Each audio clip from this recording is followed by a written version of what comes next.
Dhanashree agro इंडस्ट्रीत मजुराचा बळी.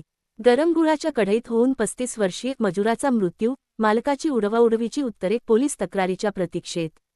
वाटूर मंठा रोडवरील केंद्री शिवारात असलेल्या धनश्री ॲग्रो इंडस्ट्री या गूळ कारखान्यात एका गरीब मजुराचा अत्यंत वेदनादायी अंत झाला आहे. गरम गुळाच्या कढईत पाय घसरून पडल्याने गंभीर भाजलेल्या वाजद साजिद शेख वय 35 या मजुराचा 7 फेब्रुवारी रोजी छत्रपती संभाजीनगर येथे उपचारादरम्यान मृत्यू झाला. या घटनेने मजुरांच्या सुरक्षेचा प्रश्न ऐरणीवर आला असून कारखाना मालकाच्या बेजबाबदारपणामुळे संताप व्यक्त होत आहे. 6 फेब्रुवारी रोजी सायंकाळी 6 वाजेच्या सुमारास वाजद शेख कारखान्यात काम करत असताना त्यांचा पाय घसरून ते थेट उकळत्या गुळाच्या कढईत पडले. शरीराचा मोठा भाग भाजल्याने त्यांना तातडीने संभाजीनगरला हलवण्यात आले. मात्र उपचारादरम्यान त्यांचा मृत्यू झाला. या दुर्घटनेत एका कुटुंबाने आधार गमावला आहे.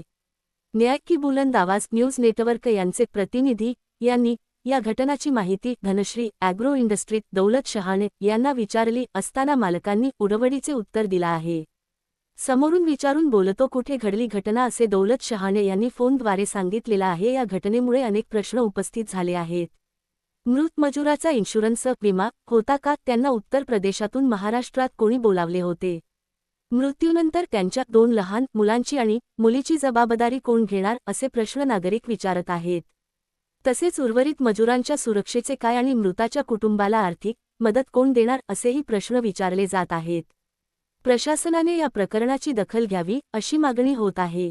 या संदर्भात मंठा पोलीस स्टेशनचे पोलीस उपनिरीक्षक संतोष यांच्याशी संपर्क साधला असता त्यांनी सांगितले की सदर घटना केंद्री फाट्यावर घडली आहे. त्यांना संभाजीनगरहून एमएलसी प्राप्त झाली आहे, परंतु उपचाराचे सविस्तर कागदपत्रे अद्याप मिळालेली नाहीत.